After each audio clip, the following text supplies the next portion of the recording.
Hey everyone! In today's quick tutorial, I'm going to show you how to change or update a contact name in Gmail.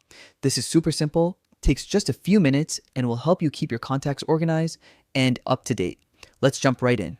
First, open your Gmail account in a web browser. Once you're logged in, head over to the top right corner and click on the small grid icon. This is the Google Apps button.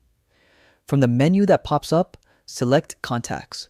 This will open a new window where all your saved contacts live. Now, scroll through your list and find the contact whose name you want to change. When you all hover over their name, you'll see several icons appear on the right. Click the pencil icon. This is the edit button. You'll now be on the contacts details page. At the top, you'll see their current name. Click into the name field and type in the new name.